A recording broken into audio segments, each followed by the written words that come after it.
Bapak Ibu, saya yakin setiap kita tidak lupa dengan satu seruan yang cukup viral beberapa waktu yang lalu dan cukup menghebohkan, karena saya yakin seruan ini terdengar sampai ke dunia luar, yaitu seruan Indonesia Gelap. Tahu ya? Satu seruan yang muncul akibat kondisi yang dilihat oleh banyak orang atas apa yang terjadi di bangsa ini. Benar ya? Bangsa ini betul-betul membuat banyak orang sehingga pendemo itu datang dan memberikan seruan Indonesia Gelap. Dan menariknya, seruan ini tidak diberikan atau tidak disampaikan di malam hari, benar ya? Tapi pendemo itu menyerukan seruan Indonesia Gelap itu di siang hari. Di tengah-tengah panasnya matahari, pendemo menyampaikan berita tentang Indonesia ini gelap. Kenapa? Karena kalau kita mau jujur, sekalipun di tengah-tengah siang hari, ada banyak orang dengan terang-terangan juga melakukan dosa. Benar ya? Ada banyak orang yang sudah gak pernah takut lagi untuk berbuat dosa. Sehingga saya setuju bahwa memang Indonesia ini benar-benar gelap. Dengan beberapa kasus yang saya yakin mengkhawatirkan kita. Misalnya kasus yang cukup viral, yaitu netizen coba bikin klasmen Liga Korupsi Indonesia. Korupsi mana yang paling besar? Kemarin kita sempat heboh ya, ternyata yang paling gede adalah korupsi Pertamina ya. Ini satu hal yang sangat menyedihkan karena anggaran dipakai untuk hal yang baik tapi sengaja dikorupsi. Tapi bukan cuma itu. Saya yakin ada dua kisah yang bisa membuat kita sedih sekali mendengarnya. Sungguh gelap dan dilakukan oleh oknum-oknum yang kita pikir, kok bisa ya? Dan ini saya yakin mengkhawatirkan setiap kita. Ada yang tahu kisah dua dokter ini? Tahu ya? Yang satu melecehkan korbannya dengan cara bius, yang satu melecehkan korban wanita dengan cara ketika ibu hamil itu datang memeriksa ya, dan lalu dia USG dan dia melakukan aksi-aksi yang gak baik.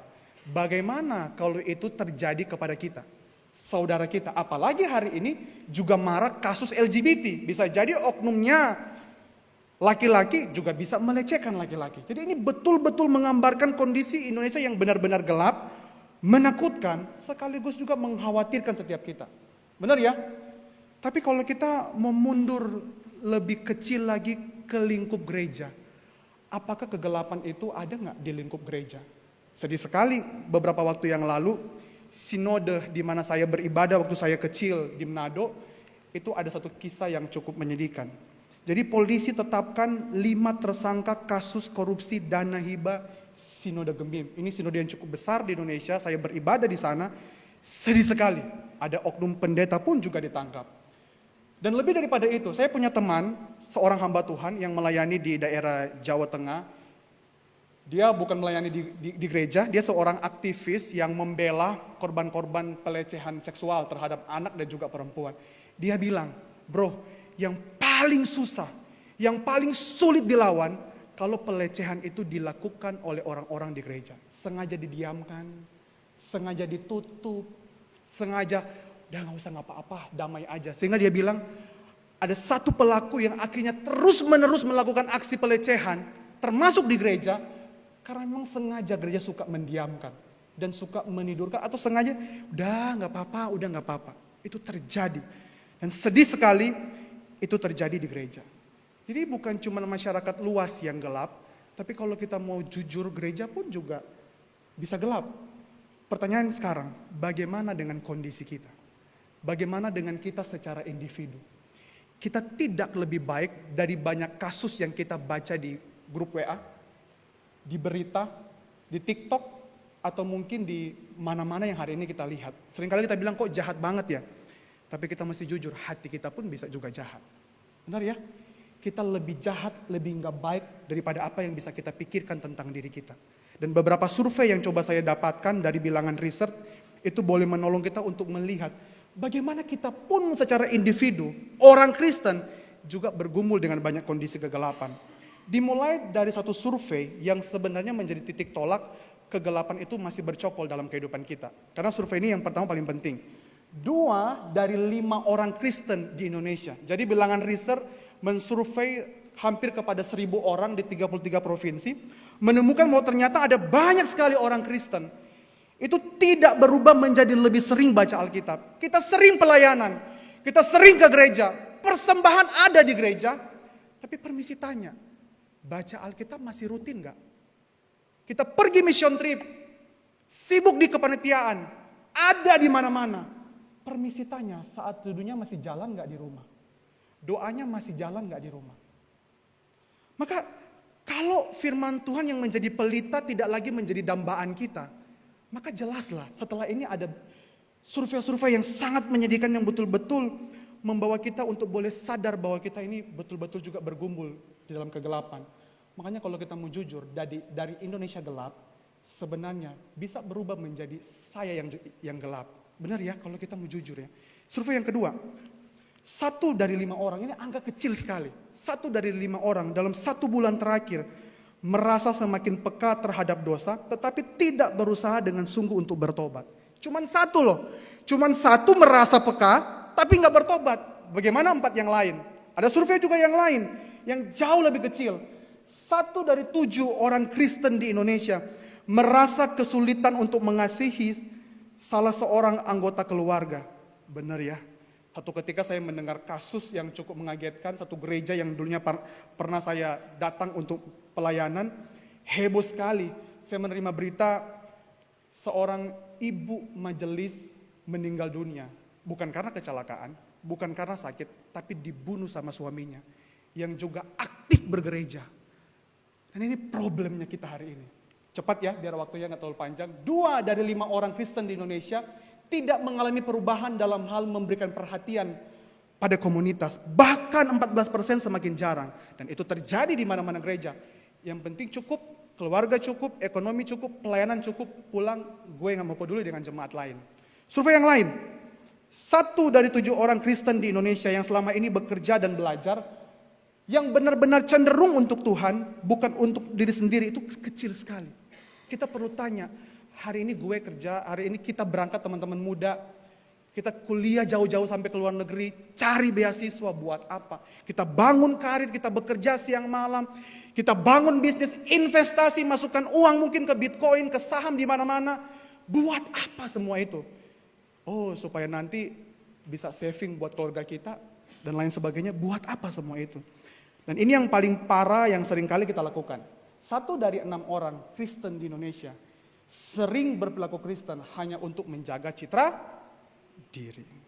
Jangan-jangan kita. Ini survei kepada orang Kristen random. Tapi ada survei yang cara khusus menyasar bukan kepada orang Kristen random, tapi kepada orang Kristen secara khusus anak muda yang melayani di gereja, aktivis, pengurus, jadi lebih mengkerucut nih. Tapi ternyata survei itu membuktikan bahwa sungguh-sungguh orang yang pelayanan pun belum tentu punya hati yang benar di hadapan Tuhan. Dan survei ini dilakukan oleh satu sekolah teologi di Jakarta. Terkait dengan perilaku seksual. 1 dari 3 orang yang rajin melayani di gereja itu masih menonton pornografi. Jangan-jangan hari ini pelayanan, kemarin masih pornografi. Hari ini pelayanan, jangan-jangan kita pun masih bergumul dengan dosa yang lain. Dan ini banyak hal yang terjadi. Oh, mungkin kita bilang kita enggak di situ. Kita bukan termasuk di dalam survei-survei yang coba tadi saya jelaskan. Tapi saya mau bilang begini.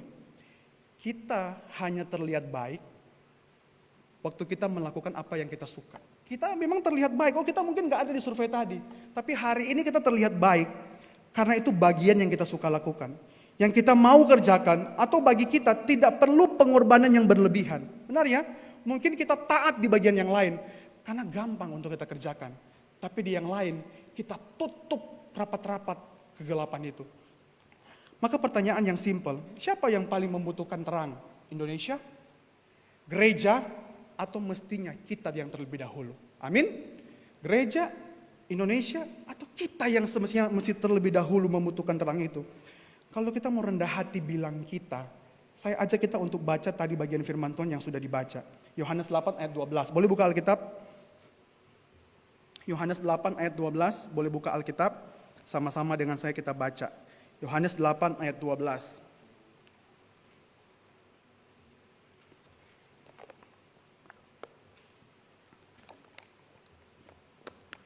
Sudah? Kalau sudah, Yohanes 8 ayat 12, Bapak Ibu boleh perhatikan di Alkitabnya, saya baca ya buat Bapak Ibu. Maka Yesus berkata pula kepada orang banyak, katanya, akulah terang dunia, barang siapa mengikut aku, ia tidak akan berjalan dalam kegelapan, melainkan ia akan mempunyai terang hidup. Jadi ketika Tuhan Yesus menyampaikan berita atau mengklaim atau mempublikasikan dirinya sebagai akulah terang dunia itu Tuhan sampaikan di dalam pengajaran dia di bait Allah. Kalau kita perhatikan, kita baca di Yohanes 8 ayat 2-3 di atasnya, kita akan menemukan audiensnya yang mendengar berita ini adalah seluruh rakyat. Kenapa semua rakyat? Karena Tuhan Yesus sedang mengajar di halaman bait Allah, di mana perempuan itu diizinkan untuk masuk. Karena kalau Tuhan mengajar di dalam bait Allah, bagaimana mungkin nantinya akan ada perempuan berdosa di bawah di hadapan Yesus? Benar ya? Karena di bait Allah itu punya sekat-sekat pembatas. Mana yang boleh masuk sampai mana yang cuma boleh di luar. Dan apalagi ini konteksnya kata firman Tuhan seluruh rakyat. Jadi betul-betul semua orang menjadi audiens Tuhan termasuk dari berbagai kalangan. Dan kenapa ramai sekali? Kenapa bisa seluruh rakyat? Kenapa ramai sekali?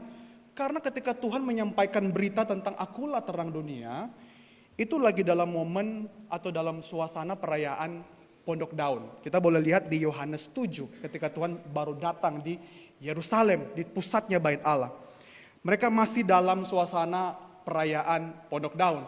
Itu perayaan di mana bangsa Israel atau orang-orang Yahudi akan bikin kemah-kemah, pondok-pondok untuk mengingat bagaimana para leluhurnya, nenek moyangnya tuh hidup. Benar ya, hidup, menggembara, berpindah-pindah. Termasuk juga bagaimana mereka pada waktu itu betul-betul menghayati, mengingat pertolongan Tuhan selama 40 tahun di padang gurun. Tuhan tolong dengan tiang awan dan juga dengan tiang api. Tapi sedih sekali, di tengah-tengah banyak rakyat yang sedang mendengar pengajaran Tuhan. Suasananya tuh masih suasana rohani. Dan orang tuh mestinya mengingat kebaikan Tuhan. Dan apalagi Tuhan bilang akulah terang, bisa connect dengan apa yang mereka coba lakukan. Ada peristiwa yang sangat menyedihkan. Yaitu apa? Ketika Tuhan lagi menyampaikan berita, itu diinterupsi oleh kehadiran orang Farisi dan juga ahli Taurat. Benar ya, sehingga dibawa di depan Tuhan. Diinterupsi oleh kehadiran orang Farisi dan ahli Taurat yang coba menjebak Tuhan Yesus. Padahal mestinya kalau kedapatan berzina, mestinya laki-lakinya pun secara aturan itu harus dibawa. Tapi dengan kurang ajarnya orang Farisi dan ahli Taurat yang ngerti agama, tapi cuma membawa kelompok yang lemah untuk dipermalukan. Perempuan. Karena betul-betul tidak ada pembelaan dan perempuan kelas orang nomor 2 pada waktu itu. Ketika dibawa perempuan itu di hadapan Tuhan Yesus dan orang Farisi dan ahli Taurat bilang, bagaimana Tuhan? Bagaimana? Apa responnya? Tuhan dengan bijak. Kalau ada yang di sini nggak berdosa, lempar dengan batu. Kalau ada yang nggak berdosa, lempar dengan batu. Lalu nggak ada yang lempar ya. Kalau kita baca nggak ada yang lempar, semua pergi dan Tuhan juga akhirnya menyampaikan pesan yang menyejukkan atau merangkul perempuan itu. Nggak ada yang lempar kan? Udah pergi, jangan bikin dosa lagi. Lalu Tuhan menyampaikan berita, akulah terang dunia. Dari beberapa hal terkait dengan konteks situasi yang terjadi dengan berita ini, ada beberapa hal yang secara cepat kita boleh pelajari.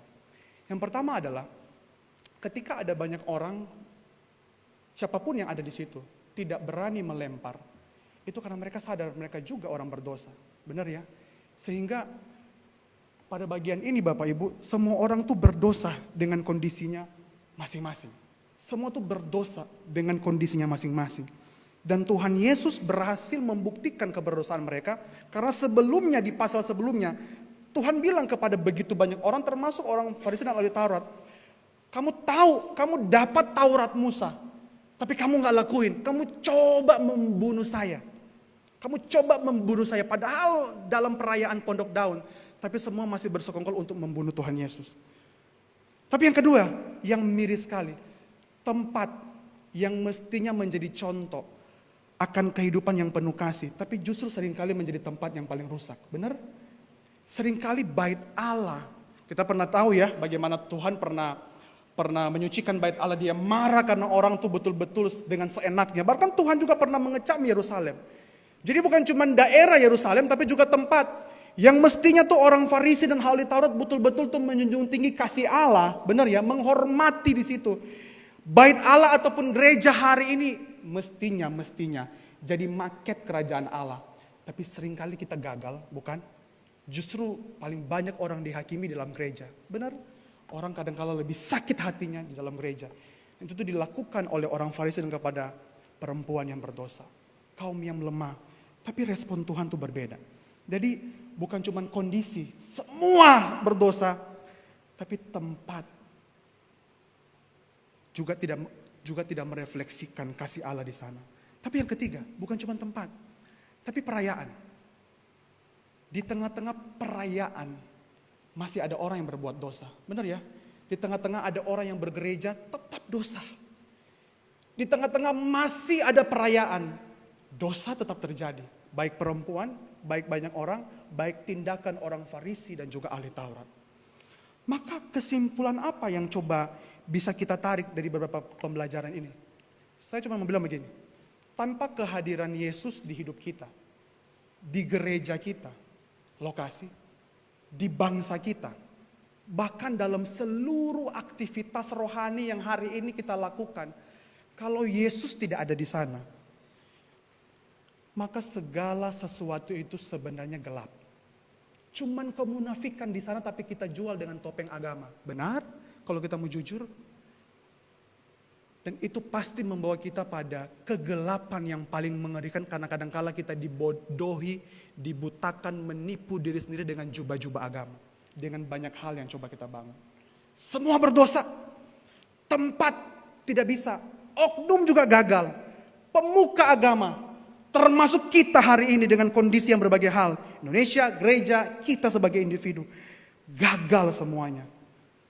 Maka karena semua gagal, Tuhan dengan penuh kerendahan hati, Dia datang ke dalam dunia untuk hadir menawarkan bahwa Dia adalah terang kehidupan. Ada amin gak sih? Tuhan datang cari, bukakan kepada kita. Karena kalau bukan Tuhan buka, kita buta selamanya. Maka dibilang, akulah terang dunia. Barang siapa mengikut aku, ia tidak akan berjalan dalam kegelapan, melainkan ia akan mempunyai terang. Dia terang dari sorga, sumber terang itu mau datang cari kita. Terang penting gak sih? Penting ya, terang sangat penting, sangat dibutuhkan, sumber kehidupan. Bahkan segala sesuatu ketika kita baca di Kejadian, itu dimulai dari Tuhan menciptakan terang terlebih dahulu. Benar ya? Terang kehidupan. Baru setelah itu Tuhan menciptakan yang lain. Dan ini loh, dengan penuh kerendahan hati terang itu datang ke dalam dunia menawarkan dirinya kepada kehidupan kita. Terang. Maka apa respon kita? Apa yang harus kita lakukan? Bapak Ibu, Tuhan gak tawarkan yang lebih-lebih. Kalau kita lihat di bagian ini, Dia cuma bilang begini, kalau Dia terang, apa langkah yang mesti kita ambil? Cuma satu, ikut, mengikuti. Mengikuti atau kata mengikuti di perikop ini adalah kita siap menjadi murid Kristus yang mengikuti Tuhan. Bukan lompat-lompat harinya, tapi setiap hari. Kenapa? Karena setiap hari kita berperang dengan begitu banyak arus di dunia ini. Benar ya? Makanya jangan heran, kita ketemu dengan orang Kristen lain. Setahun ke depan, bisa jadi kita yang berubah atau dia yang berubah. Kenapa? Karena terlalu banyak arus di dunia ini. Maka jangan heran kalau kita ketemu orang, kok dia makin jahat lah. Kok dia dulu di gereja, dia majelis, aktivis, kenapa begini sekarang ya? Karena setiap hari kita dibombardir oleh begitu banyak arus. Paham dunia, budaya, benar ya? Apalagi sebelum jadi Kristen, kita punya berbagai macam budaya. Kita punya berbagai macam hal. Dan kalau kita nggak ikut Tuhan setiap hari, bagaimana iman kita bisa dijernihkan? Benar ya? Waktu kita ikut Tuhan, kita belajar jadi murid. Sungguh-sungguh belajar. Itu pelan-pelan akan menjernihkan seluruh paham-paham kita. Sehingga apa? Dari world view berubah menjadi Christian view. Itu gak mudah loh. Gak mudah ya. Karena melawan paham-paham yang sudah mendarah daging di otak kita. Di keluarga kita. Di cara kita mendidik. Cara kita membangun bisnis. Lalu tiba-tiba mau dirubah. Kita berantem. Maka kalau gak setiap hari kita ikut. Maka saya jamin. Kita gak akan pernah menjadi orang Kristen yang benar-benar serupa Kristus. Saya jamin. Makanya Tuhan bilang kan, jadi murid, pemuridan, jadi murid, ajar berulang-ulang kali. Supaya boleh betul-betul kita mengalami perubahan. Tim Keller pernah bilang begini, di dunia ini tuh, kita tuh betul-betul dibombardir oleh counterfeit voices, kata Tim Keller, suara-suara yang palsu. Yang sering kali seolah-olah itu terang, tapi sebenarnya gelap membimbing yang gelap.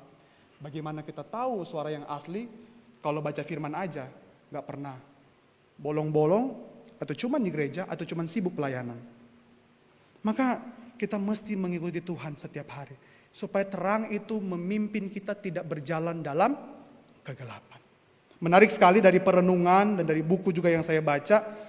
Beberapa kata terkait dengan jalan dan berjalan di beberapa bagian firman Tuhan yang lain. Termasuk juga hampir secara umum. Kata jalan dan kata berjalan dalam bahasa Inggris itu bukan pakai kata road atau street. Malam hari ini yang bawa handphone, yang punya ChatGPT, coba cari ya. Apa sih perbedaan kata path, road, atau street? Coba boleh buka di Google atau ChatGPT ya. Kita pasti akan menemukan perbedaan makna itu. Kalau road atau street kadangkala merujuk kepada jalan yang besar, jalan yang gede, jalan raya. Tapi path itu kadangkala merujuk kepada jalan yang kecil, jalan setapak. Kita pernah di sini pergi hiking? Pernah? Ada yang pernah pergi hiking? Biasa anak korem, anak pemuda pernah ya. Kalau kita pergi hiking, kadang-kala kan kita menemukan jalan-jalan setapak ya, yang kecil, yang cuman bisa dilalui oleh 1-2 orang, atau mungkin 1 orang. Dan mestinya tuh hati-hati ya, karena itu jalan yang kecil sekali. Kita mesti benar-benar memperhatikan jalan itu. Dan jalan itu akan membawa kita kepada tempat kalau kita pergi ke gunung hiking. Tapi itu jalan yang sangat-sangat kecil. Perlu hati-hati, perlu betul-betul pelan-pelan untuk memperhatikan supaya kita nggak jatuh, nggak terpelincir, nggak terpeleset. Karena jalan setapak, beda dengan jalan raya, jalan tol ya, lebih mudah. Maka apa sih artinya? Waktu kita mau mengikuti Kristus, mengikuti pimpinan terang itu, untuk berjalan melihat kepada terang itu, coba kita mengikuti terang itu dengan tidak buru-buru. Dengan tidak buru-buru. Biarkan dia yang menjadi pandu kita. Karena dia ingin memandu kita dengan pelan-pelan supaya kita belajar di dalam setiap kehidupan kita. Amin. Kadang-kadang kita terlalu buru-buru ya. Padahal dunia ini perlu berhati-hati. Tuhan yang tahu jalan itu. Benar ya, kadang-kadang kalau kita hiking kan ada orang yang sudah buka jalan ya. Dia juga jalan kehidupan, yang tahu jalan itu. Dia mau pimpin saya, Bapak Ibu semua teman-teman muda, untuk boleh berjalan dengan hati-hati, dengan tidak buru-buru, pelan-pelan. Supaya kenapa? Ketika sampai, kita boleh sampai dengan hati yang gembira. Sekalipun mungkin jalan itu sempit, kecil, berbahaya. Tapi karena kita berjalan dengan sumber terang, dia pasti akan menerangi seluruh perjalanan kita di hidup ini. Amin? Asal apa? Kita mau taat kepada pandunya Tuhan. Amin? Jangan banyak terlalu banyak itu sama Tuhan ya. Diskusi Tuhan ini begini. Tuhan aku tahu. Please jangan sok tahu. Jangan lebih pintar dari Tuhan. Karena Tuhan yang tahu hidup kita. Kalau kita lebih pintar, silakan jalan sendiri. Tapi kalau kita mau berjalan dengan Tuhan, please rendah hati minta Tuhan yang pimpin. Amin? Supaya kenapa? Kita mengalami pembaharuan. Dan pembaharuan itu menuju kita kepada hidup yang kekal. Mempunyai hidup. Waktu kita udah punya hidup, kita udah punya terang, jangan tahan di diri kita. Tadi WL sudah bilang kita harus memberikan cicipan-cicipan kerajaan Allah kepada orang lain. Amin? Supaya kenapa? Ketika orang bergereja, ketemu kita, orang mungkin kerja sama kita, mungkin ART di rumah, waktu kita berbisnis, ketemu klien, ketemu siapapun itu, orang tuh merasakan cicipan kerajaan Allah itu di tengah-tengah kondisi yang gelap, tapi orang menemukan, oh ini ya cicipan kerajaan Allah itu. Oh ini ya seperti di sorga tapi juga terasa di bumi. Amin. Maka yang terakhir, kalau kita tahu kita butuh terang, pertanyaannya diganti yang terakhir. Kita mau gak selalu siap dan selalu mau berjalan mengikuti sang terang itu? Mau? Kalau mau, kita mulai melatih diri dengan setia baca firman Tuhan. Karena terang itu mewahyukan wahyu khusus hanya dalam firman Tuhan. Dan firman Tuhan itu apa? Pelita, pandu kita, terang kita. Dan kita tahu pesan Tuhan tuh betul-betul tuh cuma ada di sana. Lakukanlah supaya terang itu memimpin kita kepada jalan yang paling tepat. Mari kita berdoa.